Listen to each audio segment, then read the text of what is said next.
ሀራምቤ ሬዲዮ 98.7 ከነሙሉ ክብሩ። ብራዚል ያልሆነችው ብራዚል ምን ነካት?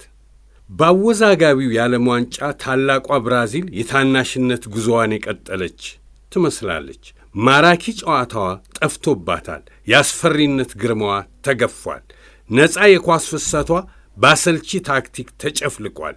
በኒውዮርክ ጀርሲ ስታዲየም ሞሮኮን ያስተናገደችበት ጨዋታ ብዙ ይናገራል። አንዳቻ ብትለያይም በሙከራም በኳስ ቁጥጥርም ተበልጣለች። ብራዚል ቀልቧ ተገፎ ጸጉሩ ብቻ የቀረ አንበሳ ሆናለች።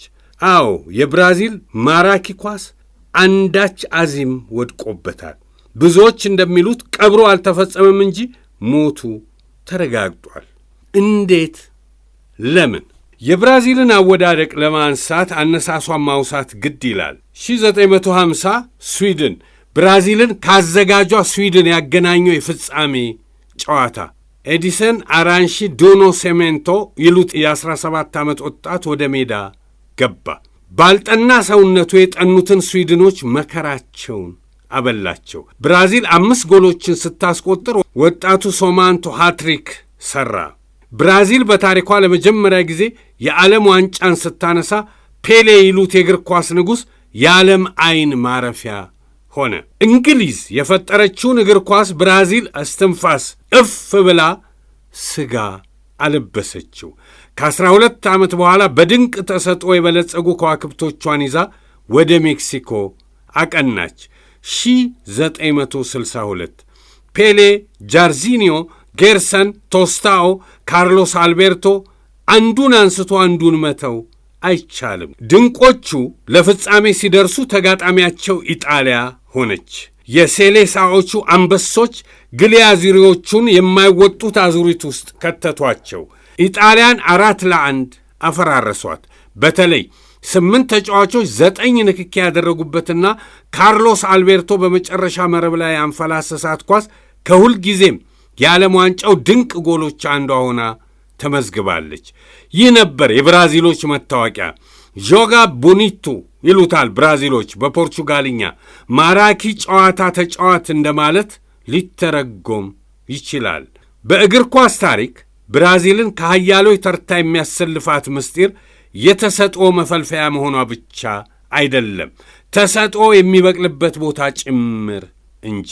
ፔሌ እግር ኳስን የነፍሱ ጥሪ ያደረገው ማንጎ ጠብጥቦ ድሪቶ ደርቶ በባዶ እግሩ አፈር ላይ እየተንከባለለ ነበር። ሮናልዲንሆ ያደገው በፖርቶ አሌግሬ የድሆች ሰፈር ውስጥ በተሰባበረ ኮንክሪት ላይ ኳስ እያታለለ ነው። ክስተቱ ሮናልዶ 5 ተከላካዮችን አታለ ታልፋለ ወይም ጨርሶ የመጫወት ዕድል አታገኝም በሚባልበት የሪዮ ዲ ጄኔሮ ጎዳናዎች ላይ እንደ ወርቅ ተፈትኗል።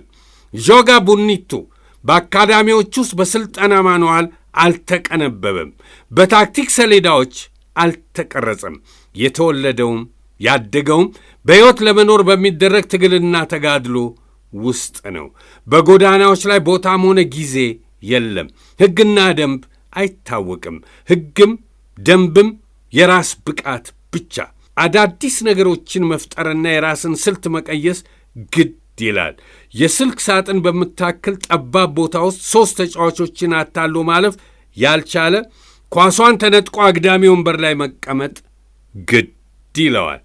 ማዕቀብ አልባው ኢመዋቅራዊና ምሕረት የለሹ አካባቢ እግር ኳስን ከሌላው ዓለም በተለየ እይታ የሚያዩት ተጫዋቾችን አፈራ። ጨዋታን ከመጫወት አልፈው ወደ ፈለጉት አቅጣጫ ጠመዘዙት። ይህ ልዩ መገለጫ ብዙዎች የብራዚል እግር ኳስ የመጨረሻው ከፍታ አድርገው እስከሚቆጥሩት የ1994ቱ የኮሪያና የጃፓን የዓለም ዋንጫ ዘልቋል። በዚህ መርሃ ግብር ሮናልዶ ሉዊስ ናዛሬዮ ዴሊማ 8 ግቦችን በማስቆጠር በኮከብ ግብ አግቢነት የወርቅ ጫማውን ተቀዳጀ። ሪቫልዶ እያንዳንዱን የማጥቃትና ኳስ የማቀጣጠል ተግባር በብቃት መራ። ሮናልዲንሆ የእንግሊዙን ኮከብ ግብ ጠባቂ ዴቪድ ሲማንን ያቃለለች ተአምራዊ ጎል ከ40 ያርድ ርቀት አስቆጠረ። ጋውቾ ቅጣት ምቱን ሲመታ ኳሷ በአየር ላይ ተንሳፋፊ በስበት ሕግ አሸዋፊ የሆነች ያህል እንደ ወፍ ሰማይ ላይ የተጠማዘዘች የሲማንን አናት ቁልቁል እየቃኘች መረቡ ላይ ተመሰገች። በመጨረሻም ብራዚል ጀርመንን 2-0 አሸንፋ የዓለም ዋንጫውን ለ5ኛ ጊዜ አነሳች። በወቅቱ ሮናልዲኒዮ ገና የ21 ዓመት ወጣት ነው። የወጣትነት ዕድሜውን ያሳለፈው እግር ኳስን የተለማመደው እዚያው ብራዚል ውስጥ ነበር። ሪቫልዶም ሙሉ ተጫዋችነቱንና በሳልነቱን እስካረጋገጠበት 24 ዓመቱ ድረስ ወደ አውሮፓ አልተጓዘም። እነሱ ተሰጥኦን እንደፈለጉት በሚቀርጹ የአውሮፓ አካዳሚዎች ውስጥ አላለፉም። እነሱ የጎዳና ላይ እግር ኳስን በማንነታቸው ውስጥ ይዘው ሙሉ በሙሉ በስለውና በቅተው አውሮፓ የደረሱ እውነተኛ ብራዚላውያን ነበሩ። በዓለም ዋንጫ መድረክ ተቀናቃኞቻቸው አያከብሯቸውም፣ ይፈሯቸዋል እንጂ። ብራዚል ዓለምን ትንፋሽ እስኪያጣ በስሜት ያንቆራጠጠችበት የመጨረሻው ጊዜ ያ ነበር። በደቡብ ኮሪያና የጃፓኑ የዓለም ዋንጫ ጆጋ ቡኒቱ ሊገታ የማይችል ኃይል ሆኖ የታየበት የመጨረሻው ምዕራፍ የ1994ቱ የዓለም ዋንጫ የብራዚል ስኬት መቋጫ፣ የውድቀቷ መፈናጠጫ ሆነ። ከዚያ በኋላ 5 ተከታታይ የዓለም ዋንጫዎች ላይ የተሳተፈችው ብራዚል በጥሎ ማለፉ አንድም የአውሮፓን ብሔራዊ ቡድን ማሸነፍ አልቻለችም። 20 ዓመታት በአውሮፓውያኑ ብልጫ ተወስዶባታል። ይህ መጥፎ ድል አይደለም፣ አጋጣሚም አይባልም፣ ግልጽ የሆነ የውድቀት ጉዞ እንጂ። የውድቀቷ መነሻ ደግሞ ከታክቲክ ከአሰልጣኞች ወይም ከጣፈንታ ለመቅጠም ጋር አይያያዝም። ይልቁንም ማንም ካላስተዋለው ለዓመታት የብራዚልን እግር ኳስ እንደ ምስጥ ውስጥ ለውስጥ ከበላውና ለአንድ ክፍለ ዘመን የገነባችውን እውነተኛ ማንነቷን ቀስ በቀስ ካጠፋው ምስጢር ጋር የተቆራኘ እንጂ። የጆጋ ቡኒቱ መውደቅ በይፋ አልታወጅም። ማንም ሳያስተውለው በዝምታ በተሳሳተ እያንዳንዱ ውሳኔ ህላዌውን ተነጠቀ። ጉዳቱ ሲታወቅ ግን ነገር ሁሉ አብቅቶለታል። የፈሰሰን ውሃ የሚያፍስ ልዩ ጥበብ የላትም ብራዚል። 1998 ዓ.ም ጀርመን ብራዚል በሩብ ፍጻሜው ፈረንሳይ ጋር ተገናኘች። በዓለማችን ላይ ካሉ ምርጥ ተጫዋቾች መካከል 3ቱ በአንድ ሜዳ ለአንድ ቡድን ተሰለፉ፣ ሮናልዶ፣ ሮናልዲኖ፣ ካካ።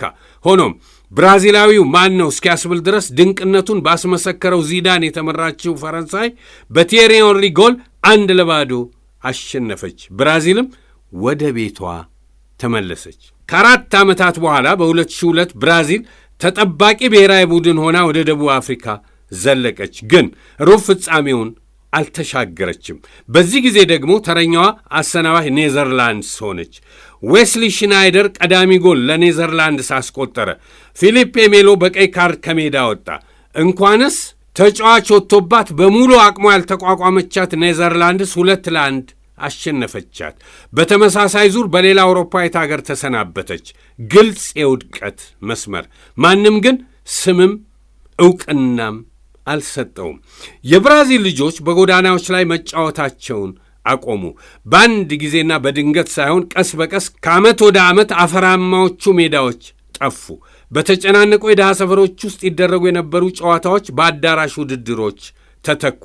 በነጻነትና በውርክብ የተሞላው የጎዳና ጨዋታ በአካዳሚዎች ተቀየረ። ወላጆች ሥርዓት ፈለጉ። ክለቦች ቁጥጥርን መረጡ። አሰልጣኞች ዲሲፕሊንን አጥብቀው ያዙ። ነገር ግን ሁሉም ያልተገነዘቡት መዋቅርና ሥርዓት የብራዚላውያኑን የፈጠራ ችሎታ መግደሉን ነው። በጎዳናዎች ላይ አዳዲስ ነገሮችን ለመፍጠርና የራስን ስልት መቀየስ ግድ ይላል። በጠባብ ኮሪዶር ውስጥ 3 ተከላካዮችን አታሎ ማለፍ ያልቻለ ኳሷን ተነጥቆ አግዳሚ ወንበር ላይ ይቀመጣል። በአካዳሚዎች ውስጥ ግን የሚሰጠው ትምህርት ስለ ቦታ አያያዝ፣ ስለ ሥርዓትና ስለ ታክቲክ ዲሲፕሊን ነው። የራስን ውሳኔ ማድመጥ፣ የራስን ደመነፍሳዊ ግን ደግሞ ብቃታዊ እርምጃ መውሰድ ይቀራል። ትዕዛዝን ማክበር ብቻ እውን ይሆናል። ሮናልዲኖን ተመልከቱ። ኤላስቲኮ የሚባለው የኳስ ማታለያ ስልቱ፣ ተጫዋችን ሳይመለከቱ ለባልደረባ ኳስን የማቀበል ብቃቱ፣ ጨርሶ ሊሳኩ የማይችሉ የሚመስሉ ነገሮችን ለመሞከር የነበረው ድፍረት፣ ይህን ሁሉ በስልጠና ክፍለ ጊዜ አልተማረውም። ስልጠናውም ሊያስተምረው አይችልም። ክህሎቱን ያበለጸገው ተሰጥኦውን ያጎለበተው በአፈር ላይ በባዶ እግሩ ከ10 ልጆች ጋር በመፋለም ነበር። አሁን ደግሞ ቪኒሺየስ ጁኒየርን እንፈትሸው። በተለይ መልሶ ማጥቃት ላይ ገዳይ የሆነ አስደናቂ ተጫዋችነቱን ማንም አይክድም። ግን የእሱ እግር ኳስ አውሮፓዊ ነው። ፈጣን፣ ቀጥተኛና ውጤት ተኮር። እሱ ብራዚላዊነቱን ይዞ በአውሮፓ ቅርጽ የተሠራ እንጂ አውሮፓ ውስጥ ብራዚላዊነቱን ያደመቀ አትሌት አይደለም። ብራዚል አስማተኞችን ማፍራት አቆመች። በምትኩ መሮጥ፣ ማቀበልና ቅልጥፍናን ብቻ የተላበሱ ልሂቃን አትሌቶችን ማምረት ጀመረች። አውሮፓውያን ብራዚላውያኑ በማንነታቸው እስኪጸኑ፣ በስነ ልቦናቸው እስኪጎለብቱ፣ በብቃታቸው እስኪበስሉ መጠበቅ አቆሙ። ቪኒሺየስና ሮድሪጎ ለሪያል ማድሪድ ጋር የፈረሙት ገና በ18 ዓመታቸው ነው። ኤንድሪክ ደግሞ ሙሉ የፕሮፌሽናል ጨዋታ ሳያደርግ ገና በ16 ዓመቱ ወደ ሳንቲያጎ በርናባው አቀና። ይህንን ከ2002ቱ ትውልድ ጋር አነጻጽሩት። ሮናልዲኖ ወደ ፒኤስጂ የተጓዘው በ21 ዓመቱ ሙሉ በሙሉ በስሎና ታንጾ ነው። ካካ ኤሲ ሚላንን የተቀላቀለው ከሳኦ ፓውሎ ጋር የኮፓ ሊበርታዶሬስን ዋንጫ ካሸነፈ በኋላ በ21 ዓመቱ ነበር። ሮናልዲኖ ባርሴሎና ሲደርስ ራሱን ሮናልዲኒዮን ሆኖ ነው። የራሱ ስልት፣ የራሱ ማታለያዎችና የራሱ የጨዋታ ምት ያለው ምታተኛ። አውሮፓ አልቀረጸውም፣ ይልቁንስ ትልቅ መድረክ ሰጠው እንጂ። ቪኒሺየስ ሪያል ማድሪድ ሲደርስ ግን ገና አልተገራም። ማድሪድ በራሱ አምሳያ ቀርጾ የክለቡ ጋላክቲኮ አደረገው። ፈጣን፣ ውጤታማና ገዳይ ተጫዋች ቢሆንም አጫዋቱ ከብራዚላውያኑ ሳልሳ ተፋቷል። ከ2002 ዓ ም በፊት የብራዚል ኮከቦች የሚያመሩት ለቴክኒክ ለትዕግሥትና ለፈጠራ ክህሎት ትልቅ ዋጋ ወደሚሰጡት ወደ ኢጣሊያ ሴሪያ ወይም ስፔን ላሊጋ ነበር። ዛሬ ግን አብዛኞቹ እንግሊዝ ፕሪሚየር ሊግን ምርጫቸው አድርገዋል። ፕሪሚየር ሊጉ ከልዩ የአብዶ ክህሎትና የኳስ ቁጥጥር ይልቅ ለፍጥነትና ለአካል ብቃት ልዩ ስፍራ ይሰጣል። የ2002ቱን የብራዚል አማካኝ ክፍል ተመልከቱ። ሪቫልዶ፣ ሮናልዲኖ፣ ጁኒኒዮ፣ ፐርናምቡካኖ ሁሉም በዦጋ ቡኒቱ መንፈስ የታነጹ በአውሮፓ መድረክ የገነኑ ብራዚላውያን። አማካዩ ጁኒኒዮ በእግር ኳስ ዘመኑ 54 የቅጣት ምት ግቦችን አስቆጥሯል። 54። ይህንን ጥበብ የተማረው ብራዚል ውስጥ ሲሆን ያጎለመሰው ግን ፈረንሳይ ላይ ነበር። በአንጻሩ የ2026ቱ የብራዚል ብሔራዊ ቡድን ብሩኖ ጊማሬሽ፣ ዳግላስ ሉዊዝ፣ ካስሚሮ፣ አንድሬስ ሳንቶስ፣ ሉካስ ፓኬታን በመሳሰሉ አማካዮች ተገንብቷል። ሁሉም የተገኙት ፍጥነትንና አካል ብቃትን፣ ጽናትንና ውጤታማነትን ብቻ ከሚጠይቀው የእንግሊዝ ፕሪሚየር ሊግ ነው። በብራዚል አማካይ ተጫዋቾች ታሪክ በመሮጥና ሜዳውን በማካለል ብሩኖ ጊማሬሽን የሚስተካከለው የለም።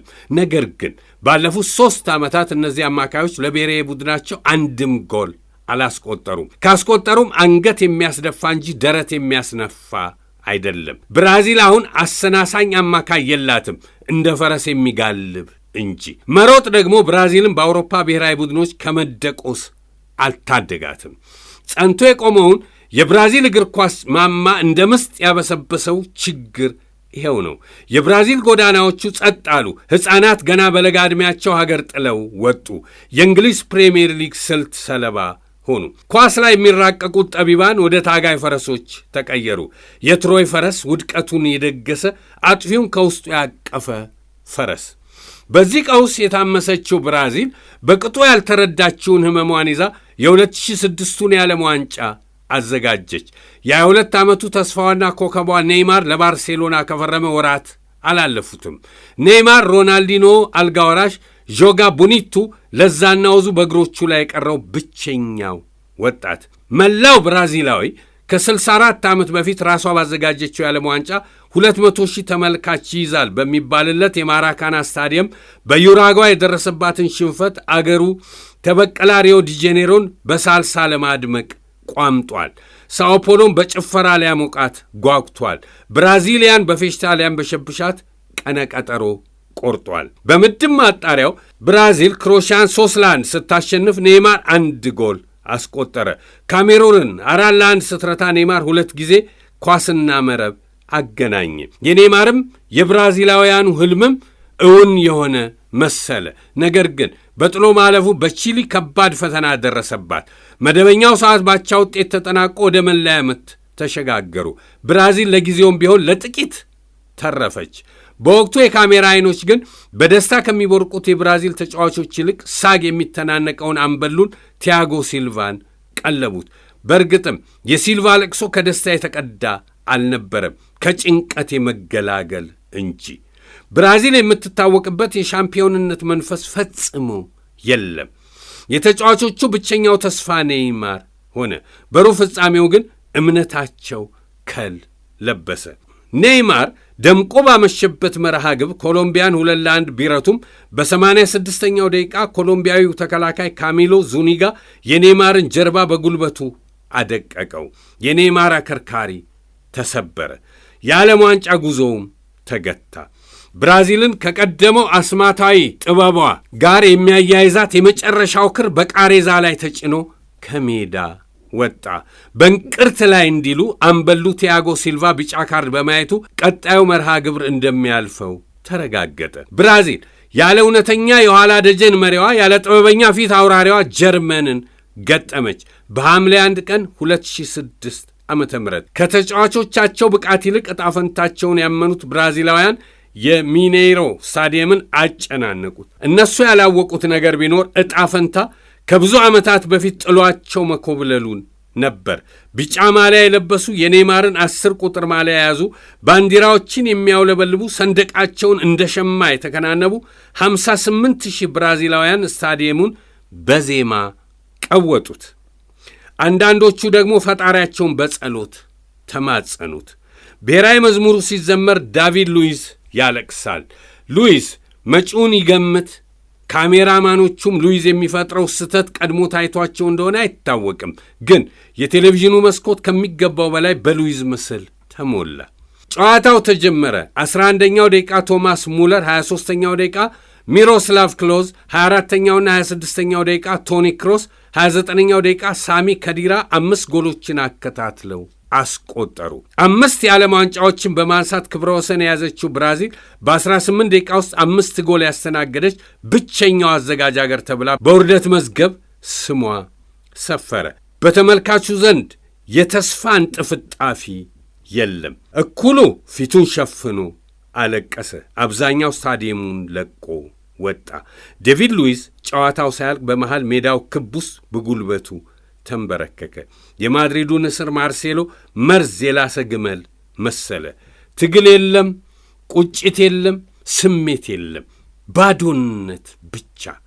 ጀርመን በሁለተኛው አጋማሽ ተጨማሪ 2 ግቦችን አክላ የዳኛው የመጨረሻው ፊሽካ ተሰማ። 7-1። ይህ የእግር ኳስ ጨዋታ አልነበረም፣ የቀብር አፈጻጸም እንጂ። አብረው ልምምድ ያልሰሩ 11 ብራዚላውያን ሜዳ ላይ ገብተው 90 ደቂቃ ቢሰጣቸው በድንቅ ጥበባቸው ብቻ ጨዋታውን ያሸንፉ ነበር። አዎ ያ ነበር ጆጋ ቡኒቱ። ያቺ ነበረች ብራዚል ማለት። በጃፓንና ኮሪያ የታየችው፣ በስዊድን የተከሰተችው፣ በአሜሪካ የደመቀችው፣ በቺሊ ያበራችው፣ በሜክሲኮ የነገሰችው። የአሁኗ ብራዚል ግን ብራዚል አይደለችም። ታሪካዊውን ቢጫ ማሊያ የሚለብሱት ተጫዋቾች ያደጉት በአካዳሚዎች ውስጥ እንጂ በጎዳናዎች ላይ አይደለም። ታክቲካዊ ሥርዓትን እንጂ በሕይወት የመኖር ተጋድሎን አልተለማመዱም። የተማሩት የታዘዙትን ታክቲክ ለመተግበር እንጂ ተአምር ለመፍጠር አልሆነም። በትውልድ ብራዚላውያን፣ በትምህርት አውሮፓውያን። ጀርመን ብራዚልን አፈራረሰቻት። ብዙዎች ሽንፈቱን እንዳጋጣሚ እንደ ስህተት ወይም በኔይማርና ሲልቫ ለመኖር የመጣ አሳዛኝ አደጋ አድርገው ሊያዩት ሞከሩ። ከዚያ በኋላ የተመዘገቡት ውጤቶች ግን ይሄን መላምት ፈጽሞ አይደግፉትም። ከአሳፋሪው ሽንፈት ሃንጎቨር ያልተላቀቀችው ብራዚል ከ4 ዓመት በኋላ የቢሆን ተስፋ ሰንቃ ወደ ራሻ አመራች። ኔይማር ተመልሷል። ኮቲኒዮ፣ ገብርኤል ጄሱስ፣ ዊሊያንን የመሳሰሉ ባለተሰጦች በቡድኑ መካተታቸው በእርግጥም የቤሎ ሆሪዞንቴን መጥፎ ትውስታ ያስረሳል። ያኔውን እምባ ያብሳል ተብሎ ነበር። አልሆነም። ብራዚል በቤልጅየም 2-1 ተሸንፋ ከመርሃ ግብሩ ተባረረች። ሌላ አውሮፓዊት አገር አንገቷን አስደፋቻት። ውድቀቱ ግልጽ መስመር እየያዘ መጣ። ብራዚል ግን አሁንም ሽንፈቱን በአጋጣሚና በመጥፎ ዕድል በማሳበብ ራሷን አታለለች። ከ4 ዓመታት በኋላ ኳታር ተገኘች። አሁን ለምክንያትነት የምታውለው አንዳችም ሰበብ የላትም። ከጃፓንና ኮሪያ የዓለም ዋንጫ ወዲህ ምርጥ የሚባለውን ስብስብ ይዛለች። ኔይማር፣ ቪኒሺየስ፣ ሪቻርልሰን፣ ካሲሜሮ፣ አሊሰን ቤከር የቀረ የለም። በምድብ ጨዋታዎች ላይ የበላይነታቸውን አሳዩ። በጥሎ ማለፉም ደቡብ ኮሪያ ላይ 4 ግቦችን አዘነቡ።